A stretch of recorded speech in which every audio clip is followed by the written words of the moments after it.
Bonjour à tous, je suis Manon, responsable des affaires publiques à la Fédération française des diabétiques. Mon rôle est de défendre les personnes atteintes de diabète pour que les décisions politiques leur soient les plus favorables possibles et bien sûr adaptées à leurs besoins. Bonjour à tous, moi c'est Adèle, juriste à la Fédération et spécialisée en droit de la santé. Certains d'entre vous ont sans doute déjà eu l'occasion de parler avec moi par téléphone, car je suis aussi responsable du pôle juridique et je m'occupe de la permanence téléphonique. L'objectif de cette vidéo est de vous parler plus spécifiquement du sujet métiers interdits aux personnes atteintes de diabète, car oui, c'est une excellente nouvelle. Le Sénat vient d'adopter une proposition de loi historique pour mettre fin à ces discriminations fondées sur l'état de santé.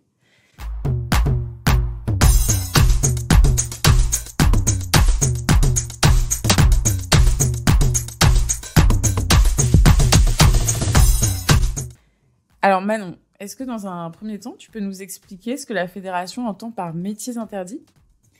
Eh bien, en France, en 2021, lorsqu'on est atteint de diabète, il nous est quasiment impossible d'exercer un certain nombre de métiers. Donc pompiers, policiers, aiguilleurs de train, hôtesse de l'air. La liste est trop longue pour vous la détailler ici.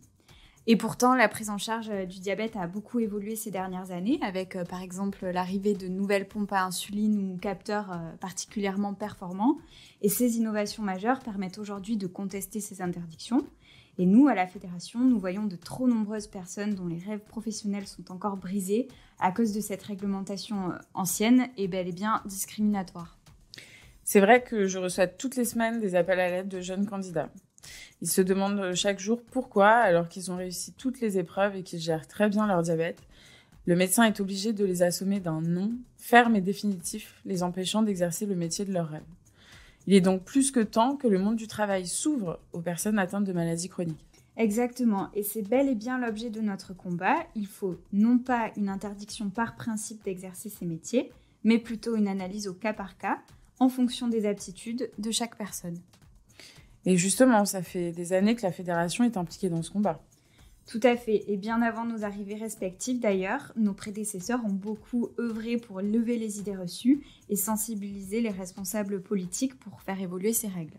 Et aujourd'hui, nous sommes très heureux de constater que le combat porte ses fruits, puisque le Sénat vient d'adopter à l'unanimité et avec le soutien du gouvernement cette proposition de loi relative aux restrictions d'accès à certaines professions en raison de l'état de santé. Oui, et ce texte est un symbole fort. Il se constitue de 2 articles simples et efficaces. Le premier article prévoit la création d'un comité d'évaluation pour une durée de 3 ans.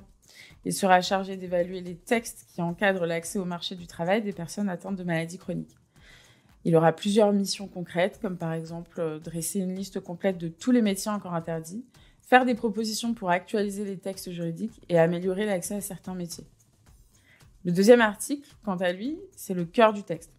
Il prévoit la mise en place d'une analyse au cas par cas de la situation de chaque candidat en fonction du poste convoité. Et cette analyse devra tenir compte des possibilités de traitement et de compensation du handicap. Alors attention, car pour être adopté définitivement et ainsi pouvoir entrer en application, le texte doit à nouveau être voté par l'Assemblée nationale. C'est ce qu'on appelle la navette législative. L'Assemblée nationale et le Sénat doivent se mettre d'accord sur un texte identique. Et dans le cas présent, le Sénat a apporté des modifications à la proposition de loi initialement présentée par l'Assemblée nationale. Donc en plus du délai de 3 ans que tu mentionnes pour le comité d'évaluation, il faut compter le temps nécessaire à l'adoption du texte dans les mêmes termes, à la fois par l'Assemblée nationale et le Sénat. Tu as tout à fait raison. C'est vraiment ce qui est le plus difficile à accepter. Mais on peut rappeler d'ailleurs que le gouvernement s'est lui aussi engagé pour permettre une évolution de la situation. C'est ce que confirmait Laurent Pietraszewski, qui est secrétaire d'État auprès de la ministre du Travail, devant le Sénat le 27 mai dernier. Il a annoncé qu'une mission de l'Inspection générale des affaires sociales rendrait ses conclusions d'ici le mois d'octobre. Et le but de cette mission, c'est de préparer les travaux d'un futur comité d'évaluation des métiers interdits.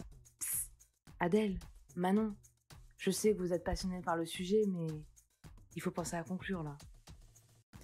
Bon, merci beaucoup de nous avoir écoutés. En tout cas, de notre côté, nous poursuivons la mobilisation jusqu'à ce que toutes les jeunes et moins jeunes personnes atteintes d'une maladie chronique, et notamment de diabète, puissent avoir la possibilité d'exercer le métier de leur rêve. À bientôt!